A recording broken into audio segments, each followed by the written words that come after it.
translatory and rotatory motion. So body will have only translatory or only rotatory motion, or rotatory motion about a fixed axis. Then what about the torque applied? That one. So previous classes, what happened? We define the torque. That one. Now, if a body is acted upon by torque and if it is not in equilibrium, what effect the torque will produce on a body? That's what I think we'll be focusing on this one. So what all the idea of the torque in last week, what it was generated, that we are going to apply it here. So there it was the body at rest previous week. Now, under action of torque, the body is going to have rotational effect.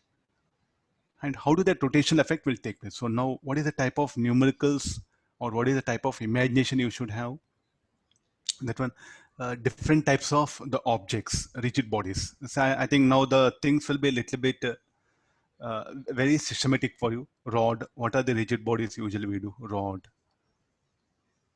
plate, disc, shell, hemisphere, as well as this one, cylinder. There's one cylinder, then cone, semicircular plate, semicircular wire, triangular plate, triangular frame. I think some around 10 or 12 I'll do one thing, just I'll.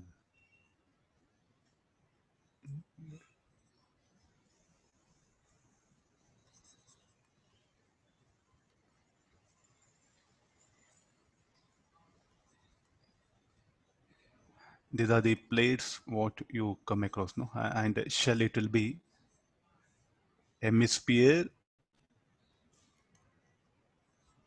then hemispherical shell, then sphere, then I think these are the very well-known objects what you can come across. So this is a triangular frame, semicircular wire. Already have you know much about in center of mass you have come across. So these are some around 15 objects are there. Then pyramid.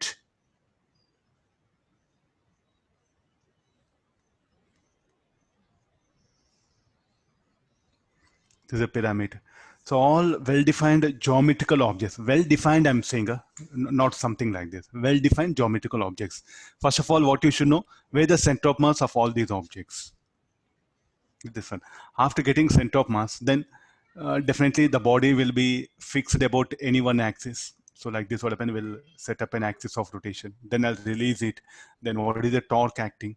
So earlier, previous work, it was about equilibrium. This week, it is about if torque acts, how do that body will rotate? How the torque will act and how that torque will produce rotational effect. Then again, you go back. So what are the things like usually nearby a wall? This one, I'll release a rod. Then how the rod will move. So these are the types of numericals what we'll be discussing here. So I suggest you, like, a student must have, whenever they say object, you should able to have this. It's like a how you define mass per unit length for laminar bodies. These are called like a laminar bodies: semicircular plate, disc, rectangular plate, square plate. These are called like a laminar bodies. We define sigma. So here the types of densities like this: lambda, linear mass density; sigma, area density; rho, volume density. 3D objects, this is 2D objects, this is 1D object. Fine. This one. So for all these objects, where the center of mass. Then if I apply any force about an axis, how the torque is set up and how the body will move. Several cases. And what are all forces that are there? What we know till now: tension, normal contact, friction, weight, spring force, this and pseudo force, and any other external force. Under action of all these forces acting on a rigid body which is suspended about an axis, how torque is set up, and under action of that torque, how it will rotate. So now we have to come out where not just body at rest due to forces due to torque, now it is having a tendency to rotate. How do that rotation effect will take place? I think this is rather than numerical, a student must have more the physical aspect. So again, still you have a time. This one, I think this will be the major part of your rotation mechanics. This week, what all I discussed, this is a major part.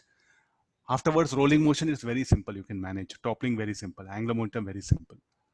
This is the crucial part of the rotation mechanics where the students find little bit difficulty, lack of the physical world. So you sit in kitchen, different shaped objects are there, release them, just leave them, release them. Like, sir, what do you mean by release? You do one thing, take rod, release it and see the motion, how it will occur. Then next what happen, take any bowl, if it is like this, no, keep it in this position and release, then see what will happen to it, how do it will move. Then take marker pen or something, put marks some, like how do this point will move, how do this point will move. Fine, you spin it and release it. So some, you take glass, you just tilt it and release. You drop it certain height, then it will collide. Then what will happen after collision? Then this rod, drop it certain height. I think that these are the types of numericals we have. I think it's here also, it's unlimited, no? I can just pick up any one situation. I'll drop some object, I'll discuss the problem, I'll release it. Then I'm going to suspend. Suppose there's a triangular plate is there. I'll suspend, I'll release it. Then by the time it comes to this position, what about the angular velocity of it? So we did already similar to this in conservation of mechanic energy. So all these types of a general discussion is what we'll be making here. This one. Okay, got this one. So please do have practical knowledge. Practical knowledge means not going to a research lab. Just a physical world, we should have a clarity. So I'll proceed with the first. Today, what happened, we'll focus on the moment of inertia. So the topic will be the moment of inertia. Now, inertia word, let's go back to inertia word. So already we have some, we know something about inertia, no? Inertia of a body. So what is inertia? The measure of mass of a body is what? Inertia, no? And that what role the inertia plays. So what is the use of that inertia? I think we're able to define the Newton's first law, like a inertia of motion, inertia of rest. Similarly, what role the inertia plays in translative motion, the same role is played by the rotational inertia in the rotational motion. The same role is played by the rotational inertia in the rotational motion. So if you take the object,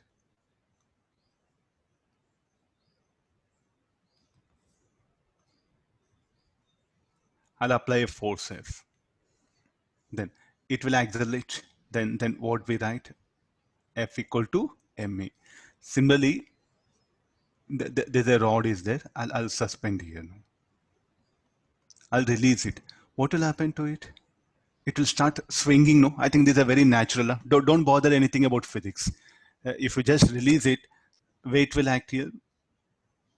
What are the other forces acting? The reaction Ry. Then because of that, it starts swinging. It starts swinging. So after some time, where the position of the rod?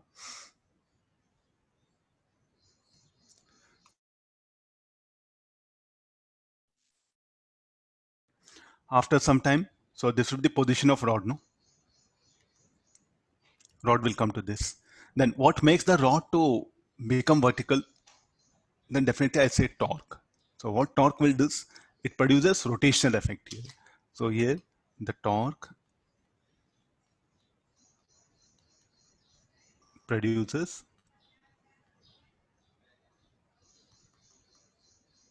rotational effect. So how, what force is producing? It is producing the a sliding effect here, or better you can say that it makes the body to move along the horizontal surface. Similarly, the torque set up by that will produce rotation effect. Torque about what point? About point O. So is equal to mg into r. Because of this torque, that particular rod is going to now rotate. Then how we had F equal to ma. Similarly here, torque equal to moment of inertia into alpha. Where alpha, you know, angular acceleration. Torque is, this is a torque. This is called like a moment of inertia. In short, or let me write it.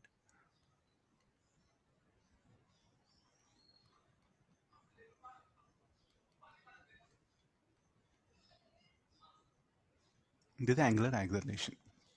The same thing, no? When a body is acted upon by force, how it will undergo displacement. Similarly, when a body is acted upon by torque, it will undergo displacement. But sir, you said earlier it is in equilibrium. If the net torque is zero, in equilibrium, net torque non-zero, it is going to have a rotational effect, or it is going to have rotational motion. So now that how that torque and angular acceleration are related by moment of inertia. So therefore, shall I? So I'll define torque equal to I alpha tomorrow class. Now just only because, sir, what do you mean by moment of inertia? What is the use of that studying? So we should know this one. So there's a moment of inertia. So it can like a net torque acting on the system by angular acceleration. Similarly, what is the mass net force by the linear acceleration produced by that? This is called like a linear acceleration. This is called like a force. This is called like a torque. This is called like a angular acceleration. So what effect, what is the role played by the inertia in the translatory motion? The same role is played by the moment of inertia in the rotational motion. I'll put that statement here. What role is played by inertia in translatory motion?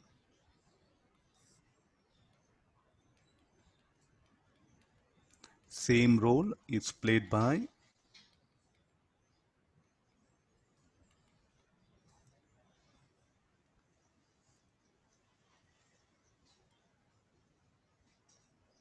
okay, length is, and I'll do one thing.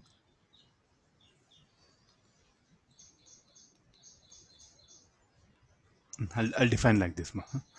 Same role is played by rotational inertia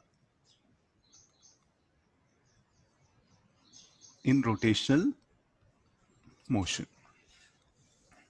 Means now the body will not rotate. Why it will not rotate? Because it is retaining the inertia of rest, what I listen, rotational inertia of rest here.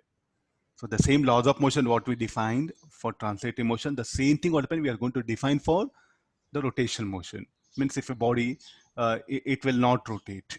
Why it will not rotate? It's at rest. Now why it is not rotating? Because here, so shall I say that rotational inertia of rest.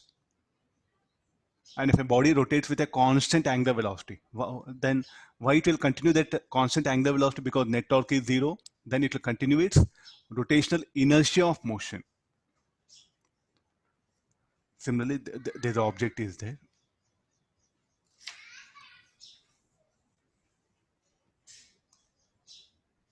Omega constant. Then what I can say that net torque is zero. Why it is rotating with constant angular velocity? Because the net external torque is zero. So therefore it will continue its rotational inertia of motion. Why the body will continue to be why the rod will is continue to be at rest? Because net torque is zero. Net torque is zero. The body will continue to retain its rotational inertia of rest as net torque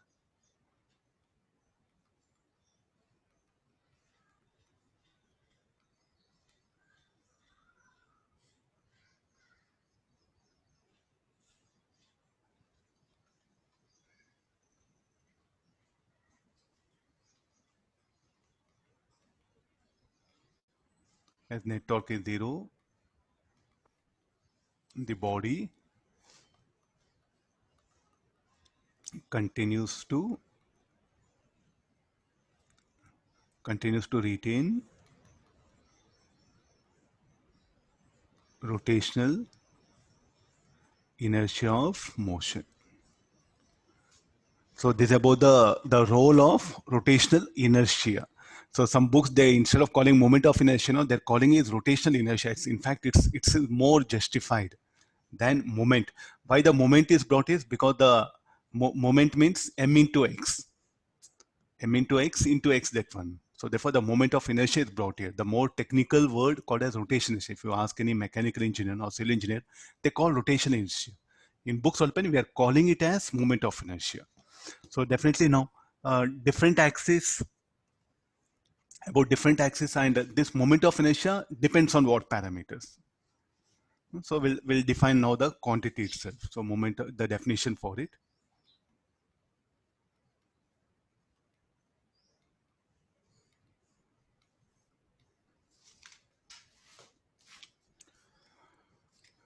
It is defined as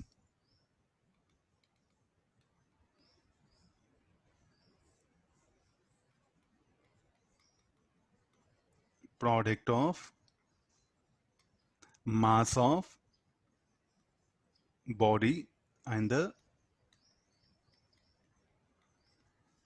square of distance between the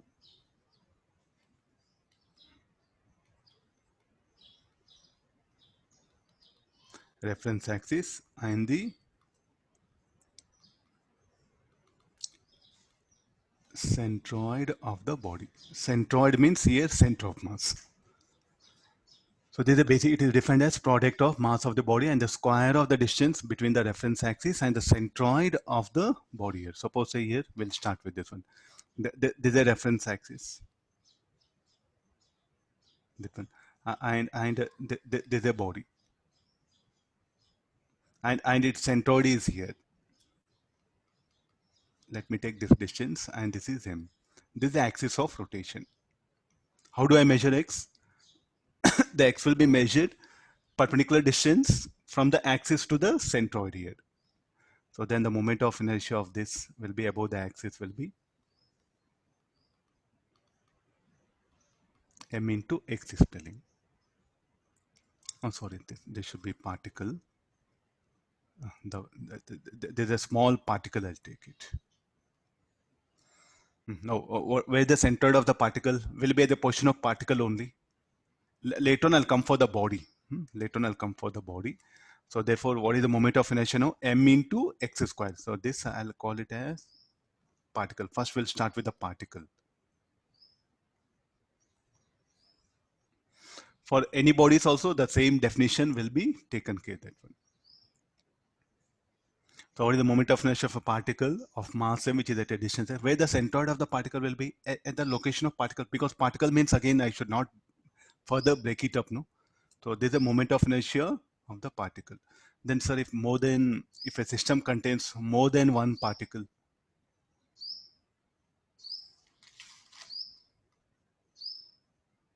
centroid means here center of mass only.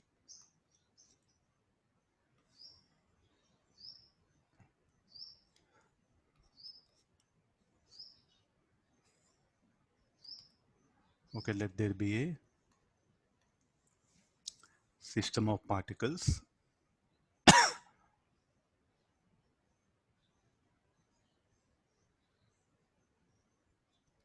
Okay, this is the axis, and here the particles are there, m1, m2, m3, and this is m4. So like this, they are at a distance located from the axis. So what is the moment of inertia about the axis? It is given by m1 x1 square, m2 x2 square, m3 x3 square, plus m4 x4 square. Like this, for system of particles, we'll define the total mass of the system is how much? Let it be m1 plus m2 plus m3 plus m4. Then definitely something will come out here. This is called like a effective distance. So where k is called as radius of gyration. Now, time being, this you remember later on in the numericals, it will be easy for you. This is the effective distance of the particles from the axis, that one. This is called like a radius of gyration. What is this? And further, this will become m k square. What is m? Total mass of the system.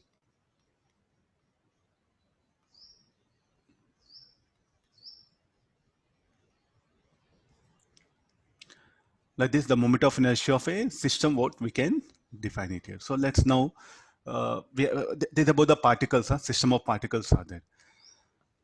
And then let's go for the different types of rigid bodies. Then how the moment of inertia of the different rigid bodies will be located that one. So I'll begin with the first rod, mi of a rod.